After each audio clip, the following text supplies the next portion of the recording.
지난 시간에 우리는 요한계시록 12장에서 이 마귀를 상징하는 붉은 용의 공격에 대해서, 그리고 또 13장에서 그 붉은 용의 두 하수인인 이 두 짐승의 공격에 대해서 살펴보았습니다. 그러다 보니까 이 12장과 13장은 좀 어둡고 음산하고 또 좀 무섭고 그런 아주 그림이 별로 좋지 않은 그런 모양으로 묘사가 되는데, 이제 14장으로 와서 1절부터 5절에 대반전의 모양이 나타납니다. 이제 이 14장 1절부터 5절까지에서는 그 살벌한 두 짐승의 공격, 그 살벌한 붉은 용의 공격을 끝까지 잘 이겨낸 하나님의 사람들이 어떤 영광을 누리는가를 묘사하고 있는데요. 자, 우선 1절을 보시기 바랍니다. 또 내가 보니 보라, 어린 양이 시온산에 섰고 그와 함께 14만 4천이 서 있는데 그들의 이마에는 어린 양의 이름과 그 아버지의 이름을 쓴 것이 있더라. 야, 이 장면 이렇게 상상해 보는데 너무 아름다운 거예요. 그 주님이 서 계시고 또 그 주변에 하나님의 택한 자녀들로 상징되는 14만 4천이 그 에워싸 있는 그 모습을 이렇게 상상해 보니까 그 앞에 12장과 13장에서의 그 영적 전투로 살벌하고 음산한 그런 분위기와는 완전히 다른 겁니다. 그래서 제가 이걸 묵상하면서 무슨 생각이 드는가 하면은, 비록 우리가 현실적으로 몸은 이 12장 13장과 같은 이런 처절한 싸움 속에 노출되어 있는 이런 삶을 살아가지만, 오늘 우리가 자주 영적 상상력을 가지고 우리 당겨서 14장 1절부터 5절로 가서 결국 우리가 누리게 될 이 하나님과 더불어서 누리게 될 그 영적인 아름다움을 생각하고 또 그것으로 기뻐하고 우리의 영은 이미 그곳에 가 있는, 이것이 신앙생활이겠구나, 제가 그런 생각을 하면서 이 본문을 묵상해 보았습니다. 그래서 이제 오늘 이 부분을 좀 더 구체적으로 살펴보려고 하는데요, 저는 먼저 이 본문 속에서 그 무서운 악한 두 짐승의 공격을 끝까지 견디고 이겨낸 사람들의 이 행동 양식이라고 할까요? 그들의 행동 특징 세 가지를 저는 여기서 발견을 합니다. 첫째로 그들에게는 어떤 특징이 있나 보니까 타락한 세상과 타협하지 않는 그런 특징을 갖고 있다는 것입니다. 4절입니다. 이 사람들은 여자와 더불어 더럽히지 아니하고 순결한 자라. 여기 나오는 이 여자가 누구를 상징하는지를 계시록 17장에 보면 알 수 있는데요, 17장 5절입니다. 그의 이마에 이름이 기록되었으니 비밀이라, 큰 바벨론이라, 땅의 음녀들과 가증한 것들의 음이라 하였더라. 또 1절에 또 7 대접을 가진 7 천사 중 하나가 와서 내게 말하여 이르되 이리로 오라, 많은 물 위에 앉은 큰 음녀가 받을 심판을 내게 보이리라. 이런 내용들을 보면은 이 4절에 나오는 여자는 이 세상의 타락한 세속성을 상징하는 이 바벨론을 말하고요, 그렇기 때문에 여자와 더불어 더럽히지 아니하고 순결한 자라는 이 표현은 타락한 이 세상과 더불어 타협하지 않는, 그 세속화되지 않는 그런 상태를 설명한다는 것입니다. 로마서 12장 2절에 보니까 너희는 이 세대를 본받지 말고, 바로 이 로마서 12장 2절의 말씀을 잠깐 살아낸 사람들이 바로 이 두 짐승과 끝까지 싸워 이겨낸 사람들의 모습이라는 것입니다. 사실 오늘날 교회를 비판하고 또 저 같은 목사들을 비판하고 오늘 수많은 크리스찬들을 비판하는 핵심이 뭡니까? 교회가 세속화됐다는 거예요. 가만히 저 자신을 되돌아볼 때 정말 제가 여러분에게 도덕적으로 윤리적으로 욕먹을 정도로 타락하지 않았습니다. 제가 아무리 생각해도 그런 짓 하지 않습니다. 그러나 정직하게 제 자신을 되돌아볼 때 제 윗대 어른들의 그 순수했던 그 모습을 비추어 보면은 제가 부끄럽지만 고백하지 않을 수 없는 것은 세속화가 되어 있다는 거예요. 마음이 그 담배 연기가 자욱한 곳에 가 있으면은 내가 의도적으로 담배를 피지 않아도 제 옷에, 제 몸에 담배 연기가 배이는 것처럼 이 엄청난 영적 바벨론, 이 악한 도성에서 살아가다가 보니 저도 모르게 많이 생각이 세속화되어 있는 것을 윗대 어른과 비추어 보면 부인할 수 없다는 거예요. 그래서 이게 부끄러운 거예요. 여러분, 그래서 우리가 어떤 소원을 가져야 될까요? 우리가 하나님 앞에서 이 사람은 여자와 더불어 더럽히지 아니하고 순결한 자라, 이런 육신적인 순결도 필요하고, 그런가 하면은 세속화되지 않은 하나님 앞에서의 이런 평가를 얻을 수 있는 그런 하나님의 사람으로 살아야 되겠다, 그런 다짐을 하게 되는 것입니다. 그런가 하면은 두 번째로 그 무서운 짐승의 공격을 끝까지 이겨낸 사람들의 행동 양식을 보니까 어떤 특징이 있느냐, 그들에게는 주님의 인도하심을 온전히 따르는 자라는 특징이 있더라는 것입니다. 4절 하반절입니다. 어린 양이 어디로 인도하든지 따라가는 자며. 자, 여러분, 여기에 이 원어로 보면요, 이 따르다라는 이 표현은 사복음서에서 제자들이 주님을 따를 때 표현되던 그런 단어예요. 이 단어와 똑같은 단어가 마태복음 9장 9절에도 나옵니다. 예수께서 그곳을 떠나 지나가시다가 마태라 하는 사람이 세관에 앉아있는 것을 보시고 이르시되 나를 따르라 하시니 일어나 따르니라. 여기 나오는 두 단어가 오늘 본문 4절 하반절에 나오는 어린 양이 어디로 인도하든지 따라가는 자매 할 때 따르다와 같은 단어예요. 그리고 마태복음 10장 38절에서도 또 자기 십자가를 지고 나를 따르지 않는 자도 내게 합당하지 아니하니라. 여러분, 이렇게 이 악한 짐승의 공격을 이겨내기 위해서는 우리가 주님의 부르심에 순종해서 그분에게 온전히 내 몸을, 내 영혼을 맡겨드리며 그분을 믿고 따르는 이런 삶의 모습이 필요하다는 겁니다. 제가 언젠가 그 킴 윅스라고요, 한국계 그 시각장애인입니다. 이분은 6.25 전쟁 때 이 시력을 잃어버렸는데요, 그래서 이제 고아원에 있다가 미국으로 입양이 됐습니다. 좋은 양부모를 만났습니다.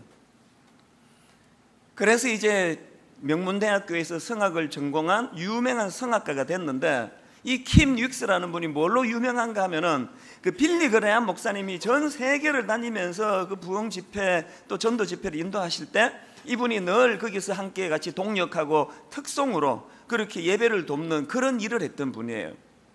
그런데 언젠가 이 킴 윅스라는 이분이 이런 간증을 한 적이 있습니다. 한번 들어보시기 바랍니다. 사람들이 시각장애인인 저를 인도할 때 저 100m 전방에 장애물이 있다고 말하지 않습니다. 단지 앞에 물이 있으니 건너뛰라고 하고 계단이 있으니 발을 올려놓으라고 합니다. 저는 저를 인도하시는 그분을 온전히 믿고 한 걸음씩 그분이 이끄시는 대로 발걸음을 옮기기만 하면 어느덧 제가 가고자 하는 목적지에 도착하게 됩니다. 하나님께서 우리를 인도하시는 방법도 이와 같습니다. 우리는 10년 후, 20년 후를 알지 못합니다. 단지 오늘 우리는 우리가 무엇을 해야 할 것인가를 보여주시는 하나님께 믿음으로 순종하면서 오늘을 살면 하나님께서는 내일을 인도하셔서 마침내 내 생애를 약속하시고 계획하신 그곳에 도착하게 하실 것입니다. 얼마나 이게 참 의미 있는 메시지입니까? 그런데 오늘 우리는 너무 그 500m 앞에 1000m 앞에 이런 데 그 호기심이 많고 관심이 많습니다. 그래서 우리는 자꾸 뭘 추구해야 되느냐, 저 500m에 뭐가 있느냐는 이 궁금증보다 오늘 내가 딛고 있는 이 발 앞에 한 걸음 한 걸음 속에 오늘 이 하루 하나님이 나를 어떻게 인도해 주시는가를 거기에 온전히 믿고 그분을 신뢰하고 따라가는 이런 태도가 우리를 안전하게 이끌어 준다는 것입니다.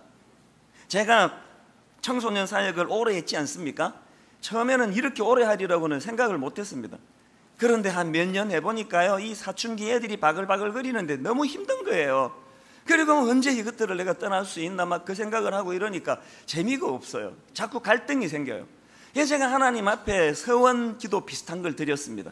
하나님, 제가 미국에서 나올 때 장년 목회에 대한 이런 꿈이 있고 또 교회 개척에 대한 이런 꿈이 있고 그런 것들이 있었지만, 그런데 하나님, 제가 오늘 이 시간 이후로 내 모든 스케줄을 다 반납해 드리겠습니다. 오늘 이 시간 이후로 저는 온전히 현재 내게 맡겨진 이 중고등부 사역에 올인하겠습니다. 그래서 하나님께서 특별한 메시지를 주지 않으시면 저는 이거 하다가 청소년 사역하다가 내 인생을 끝내도 괜찮습니다. 그렇게 하고는 내 스케줄을, 마음의 스케줄을 다 지워버렸어요. 그리고 오직 오늘 하루하루 이 사춘기 아이들을 돌보는 일에 마음을 쏟으니까 기적이 일어났습니다. 세상에 그 엄청난 꼴보기 싫은 사춘기 애들이 이뻐지기 시작하는 거예요. 너무 사랑스러운 거예요. 그래서 제가 만 10년 거기에 그냥 뭐 황홀한 시간을 제가 보냈다는 거예요. 제가 깨달은 거는 뭐예요? 뭐 5년 뒤에 내가 뭘 개척을 하고 10년 뒤에 뭐 한국교회를 뒤집어 놓고, 하나님 그거 원하지 않으세요. 오늘 내게 맡겨진 내 삶 속에 한 걸음 한 걸음을 그분이 비춰주시는 그 조명으로 발걸음을 옮겨갈 때 지나놓고 보니까 어느덧 이런 영광스러운 자리로 인도해 주시는 하나님의 손길을 발견하고 누리게 된다는 것입니다. 그런데 여러분, 여기서 한 가지, 그 주님을 따른다는 이 말씀과 관련해서 놓쳐서 안 되는 게 뭐냐 하면요, 여기서 따른다는 것은 근본적으로 뭘 의미합니까? 여기서 따른다는 것은 아까 앞에서 같은 단어를 말씀드렸죠. 마태복음 10장 38절에서 또 자기 십자가를 지고 나를 따르지 않는 자도 내게 합당하지 아니하니라. 초대교회 그 당시 수많은 주의 자녀들이, 성도들이 오늘 주님의 그 길을 따랐기 때문에 고난의 길, 고통의 길, 심지어는 순교의 자리까지 나아가는 그 영광의 자리를 묵묵히 이겨낼 수 있었던 것은 한 걸음 한 걸음 인도해 주시는, 힘 주시는 하나님을 의지했기 때문이라는 것입니다. 분당 우리 교회와 저와 모든 성도들이 뭐 비장하고 엄청난 순교자가 되겠다고 과거하는 인생이 아니고, 한 걸음 한 걸음 옳은 길, 바른 길, 하나님이 인도해 주시는 그 길을 걸어갈 때에 이 놀라운 사역의 자리로 들어가게 될 줄로 믿습니다. 자, 그런가 하면 세 번째로요, 이 두 짐승의 무서운 공격을 이겨낸 사람들의 행동 양식을 보니까 세 번째로 무슨 특징이 있느냐, 그 입에 거짓이 없고 흠이 없다는 것입니다. 5절입니다. 그 입에 거짓말이 없고 흠이 없는 자들이었더라. 자, 여기 나오는 이 그 입에 거짓이 없고라는 말씀은 12장 13장에서 언급했던 이 거짓으로 성도들을 미혹하는 악한 영, 거짓으로 성도들을 미혹하는 거짓 선지자와 대조되는 관점으로 표현한 것이에요. 그렇기 때문에 우리는 이런 거짓 선지자들의 미혹에 끌려가서도 안 되고, 더 중요한 것은 이 진리의 영이신 하나님, 오직 진실만 말씀하시는 하나님, 시건치 않는 하나님을 믿는 그분의 발걸음을 따르는 사람들답게 우리 스스로가 정직한 사람이 돼야 된다는 거예요. 제가 이 말씀을 묵상하는데요, 예전에 그 손봉호 교수님이 여기 오셔서 하셨던 그 특강 말씀을 제가 다시 떠올리게 되는 겁니다. 기억나시죠? 우리는요, 세상 사람들에게 1 더하기 1은 2입니다라는 과학을 전하는 사람들이 아니에요. 우리는 1 더하기 1은 3입니다라고 하는 신비를 전하는 사람들이에요. 주님의 믿겨지지 않는 주님의 부활을 증거해야 되고, 주님의 십자가를 증거해야 돼요. 그렇기 때문에 그 송 교수님이 뭐라 말씀하셨습니까? 그런 믿기지 않는 진리를 전해야 되는 의무가, 책임이 저희에게 있기 때문에 저희는 어떤 사람이 돼야 한다고요? 모든 사람들이 저희들을 볼 때 1 더하기 1이 3이라고 말해도, 야, 저 사람이 저렇게 말하는 거 보니까 저거 진짠가 보다, 이런 신뢰를 얻어야 된다, 이 믿음을 얻어야 된다는. 여러분, 이런 의미에서 우리가 얼마나 지금 부끄럽고 또 수치스러운 자리에 빠져 있습니까? 제가 정직하게 고백하지만요, 여러분 뭐 신앙생활 하다가 불편하시고 또 저한테 무슨 좀 마음 상하는 일 있고 하시면은요, 언제든지 게시판에 글 쓰셔도 괜찮아요. 거기에 내 상처 안 받습니다. 근데 여러분, 제가 거의 유일하게 게시판 글에 상처받는 부분은 어떤 부분인지 아세요? 이분이 처음부터 불신으로 들어올 때예요. 교회를 믿을 수 있어? 뭐 당신도 뭐 말만 번지르르하게 하는 거지, 그거 다 뭐 그렇고 그런 거 아니야? 그 글 속에 그런 뉘앙스가 담겨져 있으면 저는요, 마음이 너무 괴로워요. 힘들어요. 자괴감에 빠져요. 오늘 한국 교회가 겪고 있는 수치가 이거 아닙니까? 오늘 우리가 강단에서 1 더하기 1이 3이라 그래도 저 목사가 저렇게 이야기하는 거 보니까 진짠가 보다, 이런 믿음을 줘야 되는데 여기에 실패한 거 아닙니까?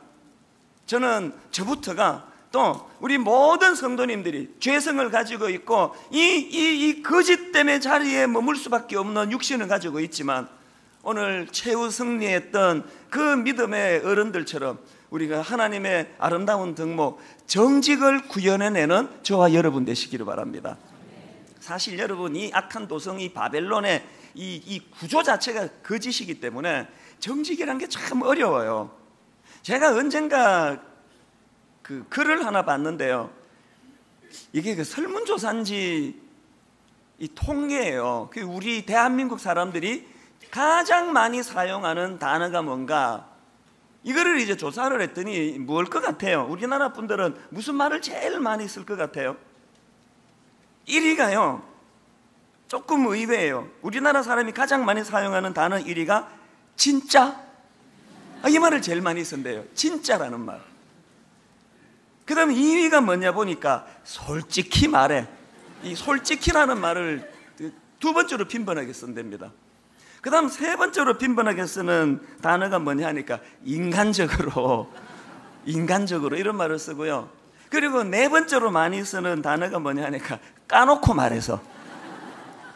그 내가 이것들을 쭉 보니까요, 거의 대부분이 다 이렇게 그 바탕에 이 신뢰가 없기 때문에 나 좀 믿어줘. 진짜야 이거. 그러니까 이런 거죠. 뭐 이 기름은 100% 진짜 순 참기름입니다.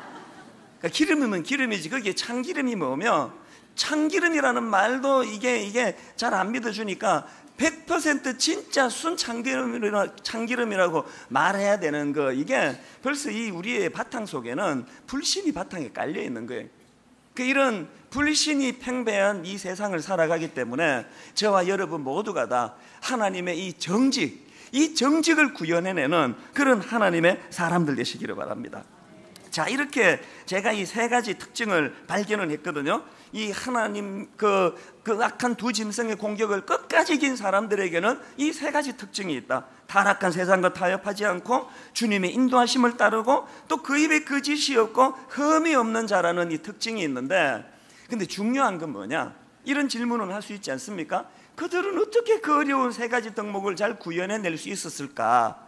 제가 그런 관점으로 오늘 본문을 묵상해 보니까요, 그들이 그 아름다운 세 가지 삶의 행동 양식을 구현할 수 있기까지는 보다 근본적으로, 보다 본질적으로 그들의 상태의 문제를 점검할 필요가 있다라는 거예요. 이게 무슨 말씀인가 하면요, 그들은 근본적으로 두 가지 상태에 놓여 있었습니다. 첫째로는 그들은 어떤 상태에 놓여 있었냐? 어린 양 예수 그리스도 곁에 서 있는 상태에 있더라는 것입니다. 1절을 가만히 보십시오. 또 내가 보니 보라 어린 양이 시온산에 섰고, 그 다음 보세요. 그와 함께 14만 4천이 서 있는데, 오늘 우리가 그 아름다운 세 가지 삶의 덕목을 누릴 수 있다면 뭘 해야 된다고요? 우리가 주님 곁에 서 있는 이 상태로 들어가야 된다는 거예요. 근데 여기서 한 가지 참 우리가 주목해야 되는 게 뭐냐면요, 보통 그 성경에 보면은 그 하나님의 신적인 권위를 나타낼 때 어떤 표현을 씁니까? 보좌에 앉으사, 또 보좌에 앉으신. 이 찬양도 다 보좌에 앉으신 이런 찬양이 많습니다. 보좌에 앉으신, 보좌에 앉으신, 뭐 어린 양 예수, 이런 표현이 많은데요, 유독 오늘 이 1절에 보니까 다시 한번 보세요. 어떤 상태신가? 주님이 또 내가 보니 보라 어린 양이 시온산에 섰고, 앉아 계시질 않아요. 하나님의 신적 권위를 나타낼 때는 다 보좌에 앉으시는데 왜 여기서는 예수님이 서 계세요? 여러분, 이 질문에 답하시려면요, 앞에 나오는 계시록 12장 17절과 이 말씀을 대조해서 읽어야 됩니다. 자, 12장 17절을 한번 보십시오. 용이 여자에게 분노하여 돌아가서 그 여자의 남은 자손 곧 하나님의 계명을 지키며 예수의 증거를 가진 자들과 더불어 싸우려고 바다 모래 위에 서 있더라. 지금 이 17장 12장에서의 상황이 어떤 상황입니까? 사단을 상징하는 용이 분노했어요. 격분해가지고는 믿는 자들을 잡아 죽이려고 지금 공격 직전에 서 있는 상태예요. 그 서 있는 그들 악한 붉은 용의 공격에 맞서서 주님이 보좌에 앉아 계시질 않고 서 계신다고 14장 1절에 나와 있는 거예요. 오늘 여기 많은 성도님들이 예배 드리지만요, 슬픈 건요, 이 17장에서의 서 있는 용도 못 보고 14장에서의 어린 양도 못 보고 아무것도 안 보이는 분이 계세요. 오늘 영안을 열면요, 이찬수 목사를 잡으려고, 오늘 여러분들을 잡으려고, 여러분 자녀들을 잡으려고 지금 격분해서 서 있는 붉은 용이 보여야 돼요. 그런가 하면은 두 번째 비극은 17장에서 붉은 용은 보이는데 14장에서 거기에 맞서 서 계시는 어린 양 예수 그리스도가 보이지 않는 분이 계세요. 그래서 날마다 두렵고 날마다 불안하고 날마다 망할 것 같고. 그래서 저는 오늘 여러분들에게 제가 드릴 수 있는 가장 큰 축복이 뭐냐, 저는 여러분의 삶 속에 12장 17절에서 여러분을 잡으려고 서 있는 붉은 용만 보는 인생이 아니고 거기에 맞서서 14장 1절에서 서 계시는, 시온산에 서 계시는 예수 그리스도를 볼 수 있는 영안이 열려지게 되시기를 바랍니다. 제가 언젠가 열왕기하 6장에 나오는 그 엘리사 이야기 해드린 기억이 있거든요. 아람 군대가 계속 그 방해꾼 노릇을 하는 엘리사를 잡으려고 그가 머물던 도단성을 에워싸고 있습니다. 그랬더니 엘리사의 젊은 그 사환이 그 모습을 보고 충격을 받습니다. 열왕기하 6장 15절입니다. 하나님의 사람의 사환이 일찍 일어나서 나가보니 군사와 말과 병거가 성읍을 에워쌌는지라. 그의 사환이 엘리사에게 말하되, 절망적인 탄식이에요. 아, 내 주여, 우리가 어찌하리까니. 그 자기를 에워싼 적들을 보고 절망하고 있는 이 젊은 사환이에요. 그랬더니 엘리사가 말도 안 되는 이야기로 응수하는 거예요. 뭐라고 이야기하는가 보니까 16절에 나옵니다. 대답하되 두려워하지 말라. 우리와 함께 한 자가 그들과 함께 한 자보다 많으니라. 이 무슨 뚱딴지 같은 소리예요. 내가 가보니까 적들밖에는 안 보이는데 그 엘리사는 무슨 뚱딴지 같은 소리를 어떻게 이런 말을 합니까? 뭘 봤기 때문에 그렇습니까? 자, 여러분 16절부터 다시 한번 보세요. 엘리사가 뭘 봤는지를 보세요. 대답하되 두려워하지 말라. 우리와 함께 한 자가 그들과 함께 한 자보다 많으니라 하고 기도하여 이르되, 여호와여, 원하건대 그의 눈을 열어서 보게 하옵소서 하니, 여호와께서 그 청년의 눈을 여심해 그가 보니 불말과 불병거가 산에 가득하여 엘리사를 둘렀더라. 여러분, 오늘 이 본문으로 빗대어 말하면은요, 그 젊은 사원은 뭐만 봤습니까? 12장 17절에 나오는 그 붉은 용만 본 거예요. 엘리사는 그것도 봤지만 또 뭘 봤습니까? 14장 1절에 서 도와주시는, 방어하시는 예수 그리스도를 본 거예요. 그래서 저는 이 말씀을 묵상하면서 무슨 소원이 생기느냐, 마음에 두 가지 소원이 생기더라고요. 하나님, 제가 분당 우리 교회 담임 목사로서 하나님, 우리 성도들이 어려운 현실에 빠져가지고 하나님, 날마다 아, 내 주여, 우리가 어찌하리까, 날마다 그들이 두려워하고 불안에 빠질 때 하나님, 종이 엘리사와 같이 우리 성도들을 안심시키고 안도하게 만드는 지도자 되게 하여 주시옵소서.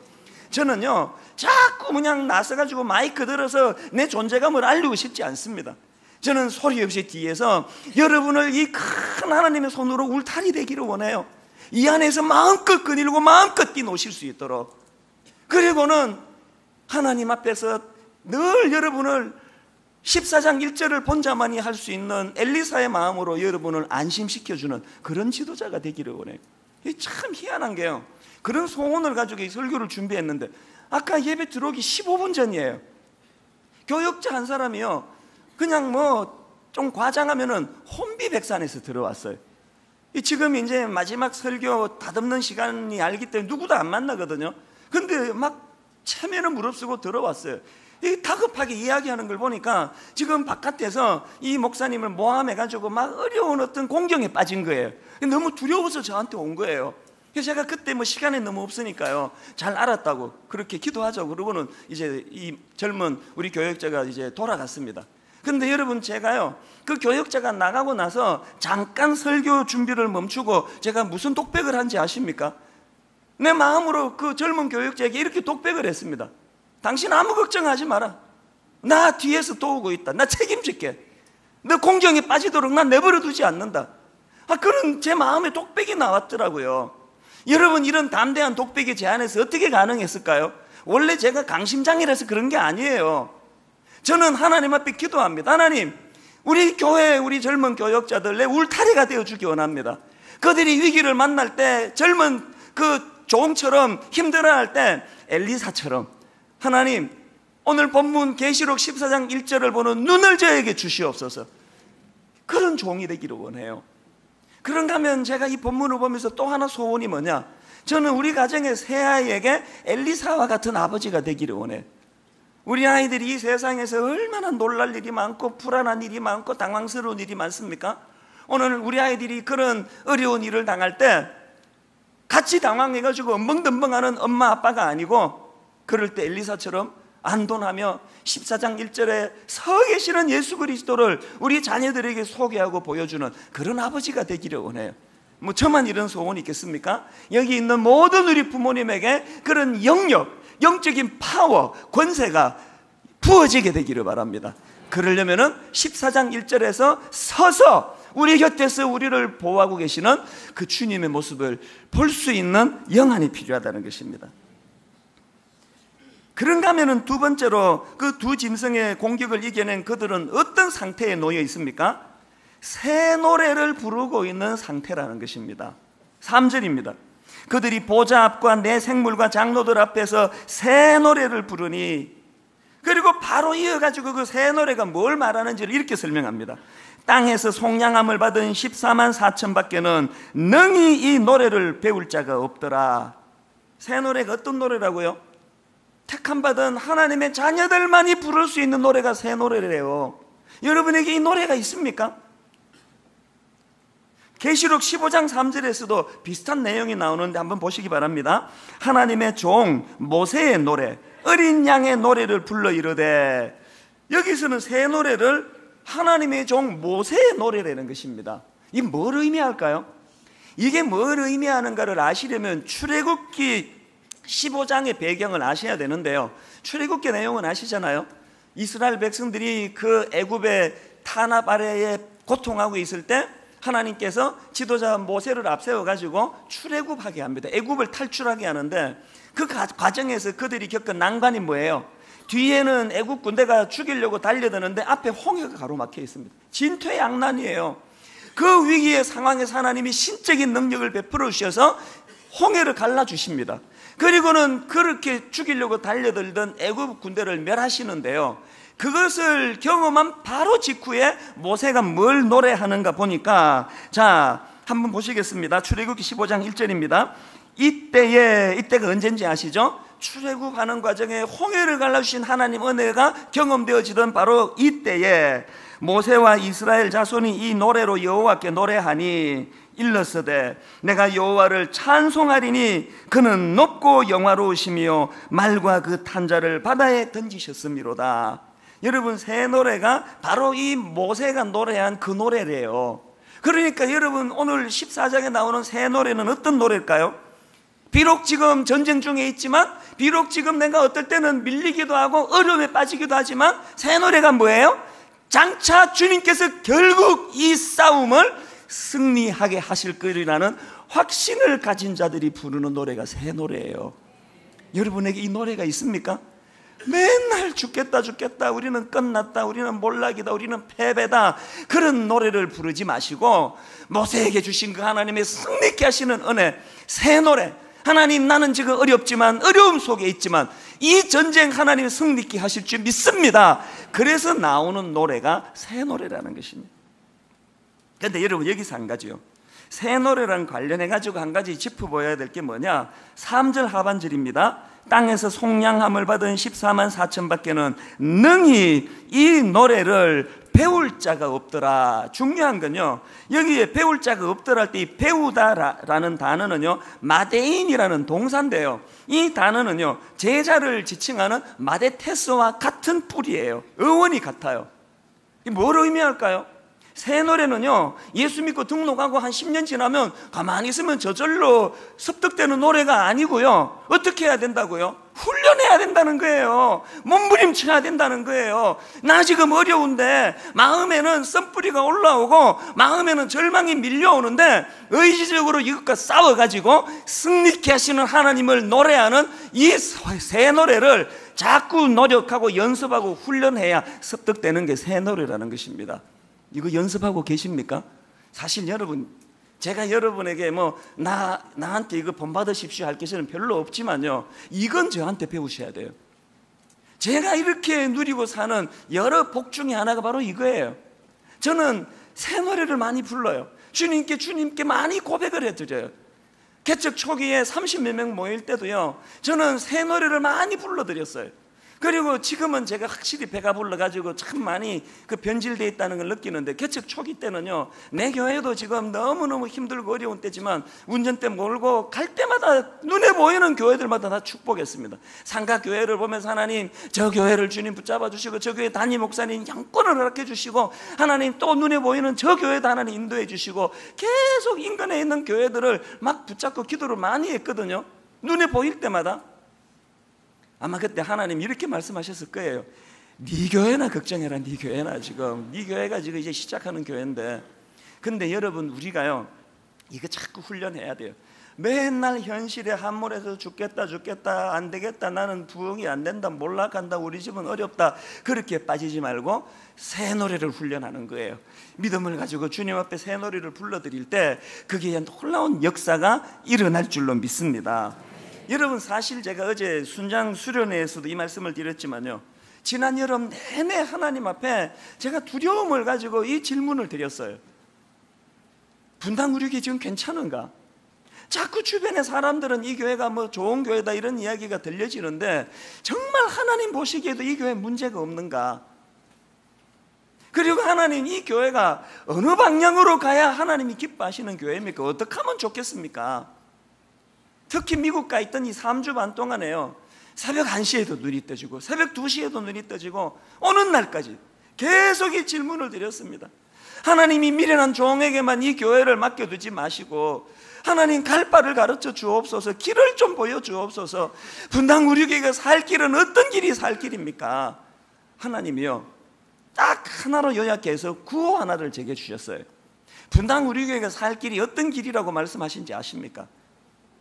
이 구호예요. 다시 복음으로, 다시 십자가로. 제가 그 메시지를 받았는데요, 이 추상적이잖아요. 다시 복음으로가 뭐 하는 게 복음으로예요? 그런데 여러분, 우리 하나님은요, 저는 너무 미련해서 저는 파편만 붙잡아요. 파편만 붙잡는데 우리 하나님은 항상 이걸 통합해서 그렇게 완성된 그림을 그려주시는데요, 저는 다시 복음으로라는 이 구호를 받았을 때 계시록 14장 1절에서 5절을 저는 미처 생각을 못했습니다. 그런데 오늘 이 본문 속에 이 다시 복음으로의 정신이 다 녹아 있더라는 거예요. 자, 여러분 1절을 다시 한번 보십시오. 또 내가 보니 보라, 어린 양이 시온산에 섰고. 자, 여러분, 주님이 지금 어디에 서 계시냐 봤더니 시온산에 서 계세요. 이게 뭘 상징할까요? 여러분이 시온산은 하나님이 통치하는 장소를 의미합니다. 자, 이사야 24장 23절. 그때에 달이 수치를 당하고 해가 부끄러워하리니 이는 만군의 여호와께서 어떡합니까? 시온산과 예루살렘에서 왕이 되시고. 시온산이 어떤 장소라고요? 그분이 우리 인생의 왕이 되시는 장소예요. 시온산이 어떤 장소라고요? 그분이 이 교회의 주인이 되시고 왕이 되시고 통치하시고 다스리는 그 장소, 그게 시온산이에요. 그러면 뭐가 다시 복음으로 해요? 우리가 주님 다스리시는 영적 시온산으로 되돌아가는 것, 이게 다시 복음으로라는 거예요. 그런가 하면 또 한 가지, 지금 1절에서 두 번이나 강조되고 있는 게 뭐예요? 어린 양, 어린 양. 1절을 다시 한번 보세요.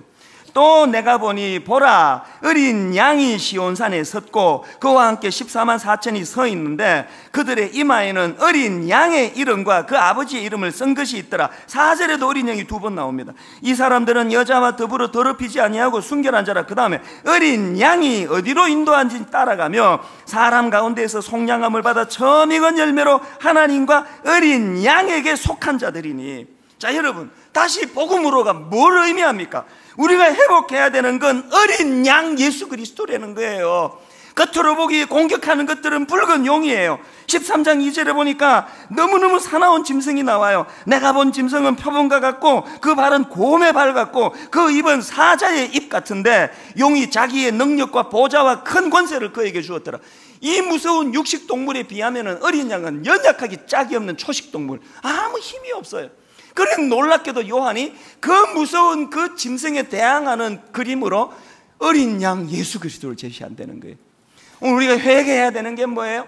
내가 이 땅을 살아가면 내가 믿고 있는 것, 바벨론, 힘, 큰 사자, 나를 보호해 주는 이 엄청난 거대한 이 제국 앞에 우리가 어린 양 예수 그리스도의, 교회는 왔다 갔다 하지만 어린 양 예수 그리스도를 향한 믿음이 없는 거 아닙니까?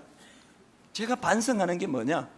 뭐 복지재단 한다고, 장애인 복지관 한다고, 또 뭐 1만 성도 파송 운동 한다고, 저도 모르게 저 안에 힘이 너무 많이 들어가 있는 걸 발견해요.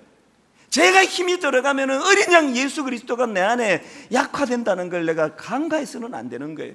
다시 복음으로의 정신은 뭐예요? 겉으로는 약한 어린 양, 비참하게 십자가 지고 죽으시는 것으로 그 역할이 끝나는 것 같은 그 어린 양, 그러나 결국 다 아시잖아요. 그 거대한 바벨론, 영적 바벨론 로마 제국을 무너뜨린 것은 힘 대 힘이 아니고 어린 양 예수를 믿는 믿음이었다는 것. 이거 복귀하는 것, 이것 회복하는 것, 이것이 다시 복음으로 해요. 우리 안 해본 거 있습니까? 내 힘을 의지하고 목사의 리더십을 의지하고 이렇게도 해보고 저렇게도 해보고 교회 규모는 더 이렇게 키웠지만 오늘 우리가 진짜 잃고 있는 게 뭐예요? 어린 양 예수 그리스도. 내 안에 그 예수 그리스도가 다시 복구되기를 원합니다. 다시 복음으로의 정신이 뭐예요? 두 가지 아닙니까? 하나님 시온산에서 나를 다스려 주시옵소서. 하나님 다른 어떤 것들도 내 인생의 주인 되기를 거부합니다. 주님이 다스려 주시옵소서. 그런가 하면은 그곳에서 새 노래, 현실은 어려운데, 현실은 붉은 용이 공격하는 상황인데, 하나님 나는 모세의 노래를 부르기 원합니다. 나를 승리케 하실 주님, 우리 가정을 승리케 하실 주님, 그 주님을 노래하는 상태, 이게 다시 복음으로의 정신이에요. 분당 우리 교회가 이 다시 복음으로의 정신으로 돌아가는 은혜가 있기를 바랍니다. 결론을 맺으면서요, 저는 여러분 어제 우리 어떤 교역자랑 대화를 하면서 마음이 벅찼어요. 이제 하나님 이 예배가 이론으로 끝나는 예배가 아니고 바로 이 시간이 새 노래를 불러드리는 시간이 되기를 원합니다. 그 새 노래를 부를 때 내 안에 어두움, 먹구름, 근심이 사라지는 것을, 이 신비를 이 시간 우리 성도들이 경험하는, 목도하는 은혜를 주시옵소서. 그래서 여러분 제가 찾은 찬양이 이거예요. 마지막 날에 내가 나의 영으로 모든 백성에게 부어주리라. 우리 손뼉치며 이 찬양 부를 때 이 찬양이 여러분 심령의 새 노래가 되기를 바랍니다. 우리 같이 찬양하시겠습니다.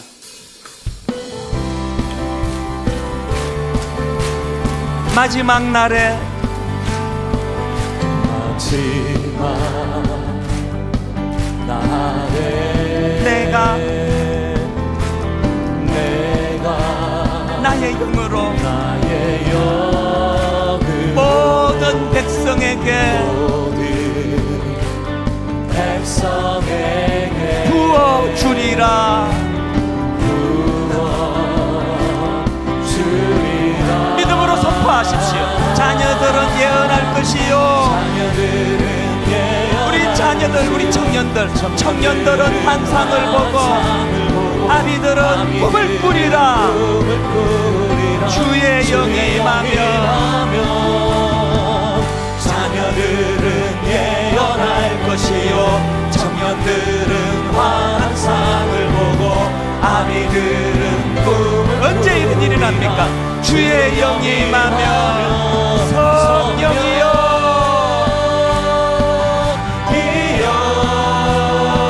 임하소서,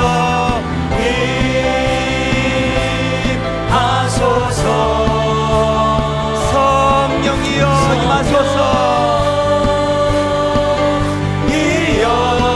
우리에게 임하소서.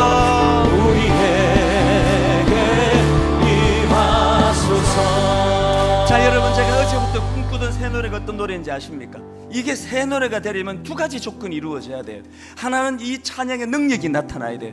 그래서 이 새 노래를 부를 때 세상적으로 어려움 당해서 내 안에 찾아온 근심, 걱정, 또 어떤 사람을 향한 분노, 울분, 내 안에 치유되지 않은 상한 감정, 이 새 노래를 불러드릴 때 그것들이 치유되는, 그것들이 떠나가는 역사가 이 시간 일어나기를 바랍니다. 그런가 하면 이게 새 노래가 되기 위한 두 번째 조건이 뭐예요? 아까 나누었잖아요. 훈련이에요. 오늘 기분 좋으니까 크게 부르고, 오늘 안 내키니까 안 부르는 게 새 노래가 아니에요. 내 의지를 꺾고 하나님 시간 신령과 진정으로 주님께 새 노래를 올려드리는 예배가 되기 원합니다.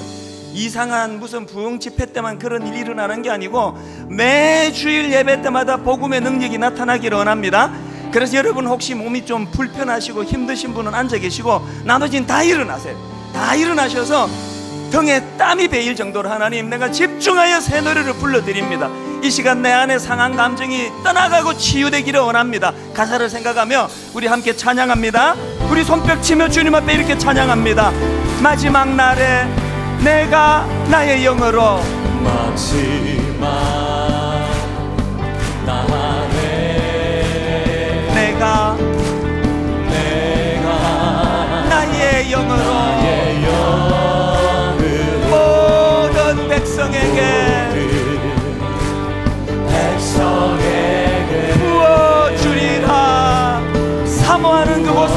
은혜가 있을 줄 믿습니다. 선포하십시오. 이렇게 선포합니다. 자녀들은 예언할 것이요, 예언할 것이요, 청년들은 환상을 보고 아비들은 꿈을 꾸리라. 주의 영이 여러분 자녀들을 축복합니다. 자녀들은 예언할 것이요, 예언할 것이요, 청년들은 환상을 보고 아비들은 언제 이런 일이 납니까? 주의 영이 임하면 성령이여 임하소서.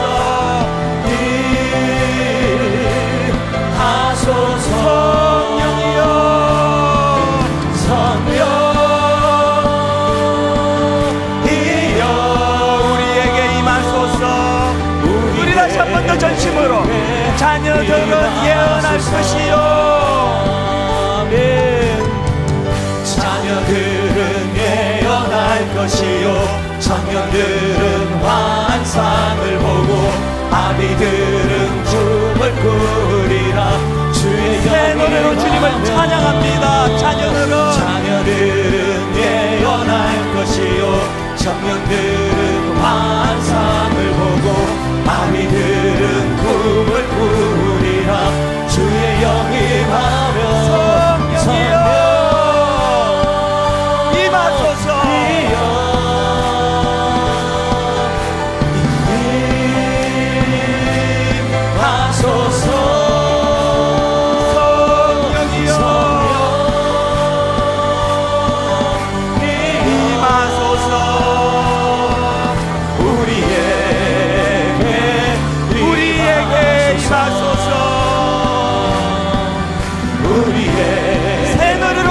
찬양합니다. 문들아 머리 들으라. 문들아 머리 들어라. 들릴지어다 영원한 문들아. 영광의 왕 들어가신다. 영광의 왕 들어가신다. 새 노래로 찬양합니다. 문들아 머리 들으라. 문들아 머리 들어라. 들릴지어다 영원한 문들아. 어린 양 예수 그리스도 영광의 왕 들어가시도록. 영광의 왕 들어가신다. 영광의 왕 되시뇨. 영광의 왕 되시뇨. 강하고 능하신 주로다. 전쟁에 능하신 주시라. 찬양 위대하신 왕. 우리 다시 한 번 더 선포합니다. 문들아 머리 들으라. 머리 들어라. 들릴지어다 영원한 문들아. 영광의 왕 들어가시도록. 영광의 왕 들어가신다. 믿음으로 새 노래를 부릅니다. 영광의 왕 되시뇨. 강하고 능하신 주시라. 기적에 능하신 주시라. 기적에 능하신 주시라. 찬양 위대하신 왕 그 주님을 찬양합니다. 왕께 만세 만세. 왕께 만세. 주님은 영광의 왕이라. 찬양 위대하신 왕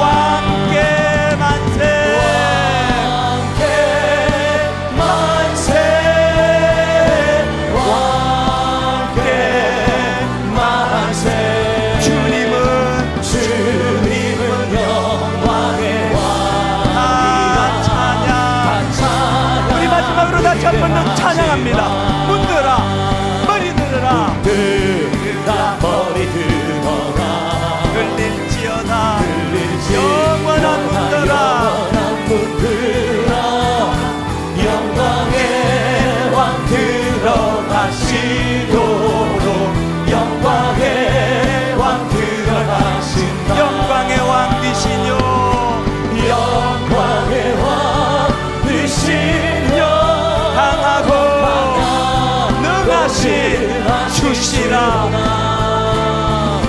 전쟁에 능하신 주시라. 찬양 위대하신 왕 새 노래로 왕께 만세 만세 만세 왕께 만세. 주님은 영광의 왕이라. 찬양. 우리 마지막으로 주님을 찬양합니다. 왕께 만세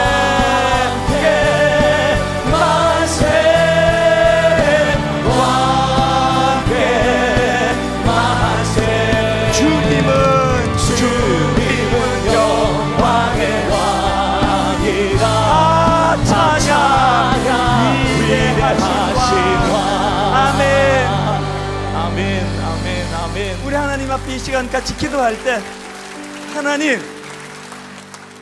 시온산으로 가기 원합니다. 하나님 다스려 주시옵소서.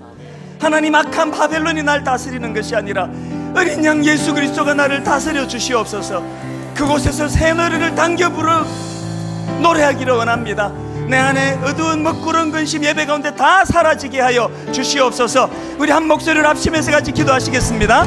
살아계신 하나님 아버지, 오늘 아름다운 예배 가운데 일하신 하나님, 우리를 다스려 주신 하나님, 오늘도 시온산에 서 계시는 예수 그리스도 하나님 그 주님을 바라보며 주님을 의지하며 아버지 그렇게 나아가기를 원합니다. 하나님 아버지, 우리 인생의 먹구름이 몰려올 때 하나님 원수막이 붉은 영이 우리를 공격할 때 하나님 땅에서 올라오는 그 짐승과 바다에서 올라오는 그 짐승이 우리를 혼미하게 할 때 하나님 아버지, 우리가 거기다 싸워 이길 수 있는 능력을 주시옵소서. 하나님 우리가 그것과 싸울 수 있는 권세를 허락하여 주시옵소서. 하나님 우리 입술에 새 노래가 흘러가기를 원합니다. 하나님 택한 자들만이 부를 수 있는 새 노래를 우리 입술에 허락하여 주시옵소서. 하나님 훈련하여 어려운 환경 속에서도 어려운 여건 속에서도 온전히 주님을 찬양하며 노래하는 새 노래를 연습하는 저희 되게 하여 주시옵소서. 하나님 주님은 내 인생의 주인이 되심을 믿사오니 전쟁에 능하신 주님, 우리를 괴롭히는 악한 것들과 싸워 이길 수 있는 힘 저희들에게 허락하여 주시옵소서. 예수 그리스도 그분이 내 인생의 주인임을 고백하여 믿음의 자리로 나갈 수 있도록 함께하여 주시옵소서. 천국을 맛보며 승리를 맛보며 왕되신 주님을 맛보며 살아가는 인생 될 수 있도록 주님 도와주시옵소서. 함께 우리 삶이 시작될 수 있도록 아버지 붙잡아 주시기를 간절히 축복합니다. 오 주님, 하나님 아버지, 새 노래를 주시옵소서. 날마다 어둡고 우울하고 날마다 우리 인생의 계시록 12장 13장에 갇혀서 이렇게 치이고 저렇게 꺾여지는 인생이 아니라 하나님 그 12장 13장을 박차고 올라가 14장 1절에서의 그 시온산에서 우리를 다스려 주시는 주님이 우리와 맞서 악한 것들과 맞서 서 계시는 아름다운 영적 상상력을 허락하여 주시옵소서. 이번 한 주간 내내 그 주님의 은혜를 누리며 감격하며 새 노래가 흘러넘치는 복된 한 주간 되게 하여 주시옵소서.